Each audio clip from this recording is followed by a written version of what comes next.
Cara menjalankan usaha laundry agar sustainable atau stabil. Nah, teman-teman ya, semoga video singkat ini bisa bermanfaat. Nah, buat teman-teman yang ingin membuka usaha laundry, yuk simak video ini sampai habis. Jangan lupa like, comment, and subscribe serta share sebanyak-banyaknya jika video ini dianggap bermanfaat. Nah, pada video kali ini teman-teman saya ingin berbagi tips berdasarkan pengalaman saya. Dulu 5 tahun yang lalu saya resign atau keluar dari salah satu perusahaan marketing ya karena COVID. The power of the kepepet, the power of the kepepet ya. Saya bingung mau usaha apa ya.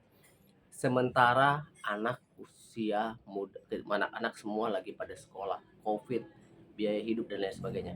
Nggak ada basic usaha laundry. Akhirnya saya dengan istri memutuskan untuk terjun ke dunia laundry. Apa yang saya lakukan pada saat itu? Saya hanya membuka jasa setrika dulu. Ya, jasa setrika dulu awal-awal. Belum berani ke cuci. Karena cuci itu kan teman-teman mungkin di laundry, orang menganggap nyuci itu gampang. Tinggal masukkan mesin cuci, masukkan deterjen udah. Tapi apakah mencuci yang bagus dan bersih itu kita bisa paham langsung? Belum tentu. Ya, jadi singkat cerita, saya buka usaha laundry hanya modal 100.000. Ah, yang benar 100.000. Iya, karena kebenaran saya sudah punya setrika listrik. 100.000 itu saya hanya gunakan beli parfum, plastik, packing, sama spanduk. Udah beres ya. Nah, itu masih ada lebih ya. Nanti lebihnya bisa buat beli isolasi kecil atau lakban ya, seperti itu. Nah, kalau pena sama nota mungkin ya pinjam-pinjam dulu, kadang nggak pakai nota itu dulu ya. Nah, seiring berjalan 1 bulan, alhamdulillah ya, saya sudah mulai mendapatkan customer di laundry itu ya. Akhirnya saya mulai menseriusi karena dirasa udah oke, bisa buat menyambung hidup, bisa untuk biaya sekolah anak-anak, saya lanjut ya. Nah, akhirnya baru saya berinvestasi atau bermodal. Kenapa dulu saya nggak bermodal? Karena saya itu tadi ya, saya bukan basic orang laundry. Saya harus belajar dulu. Kalau saya langsung investasi dengan uang sisa tabungan saya langsung, terus saya berikan modal, seandainya saya nggak berhasil, tentu saya akan lebih pusing lagi. Karena apa?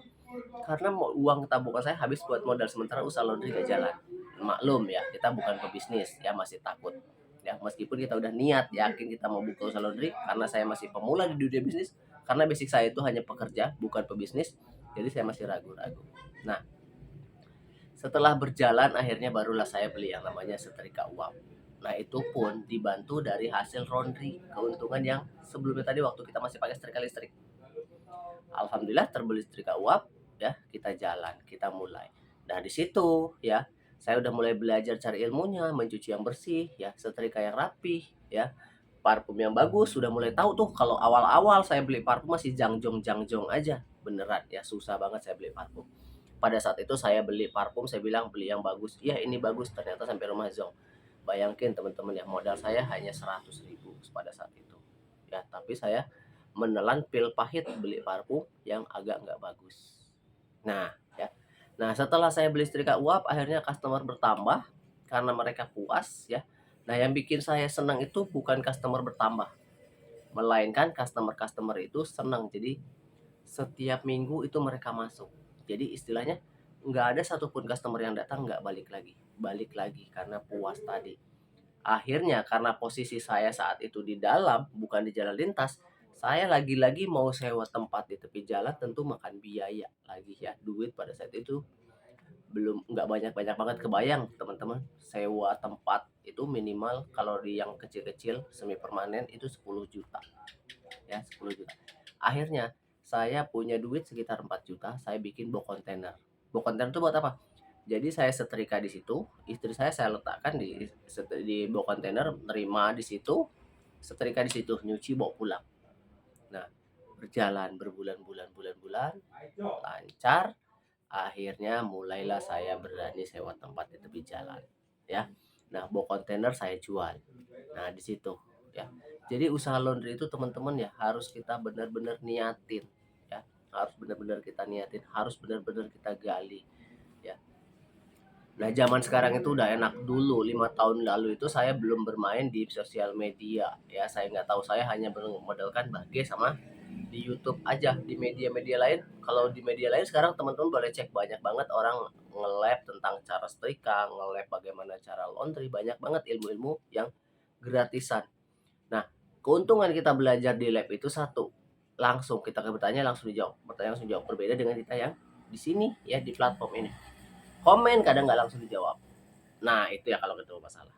Nah, kembali lagi ke laundry tadi. Nah, kalau teman-teman ya harus mempunyai ciri khas di laundry ini. Nah, ciri khasnya apa? Ya, misal kalau selama ini laundry orang cuma setrika, setrika, setrika, rapi, harum, udah ya. Udah tagline semua laundry itu bersih, rapi, wangi ya.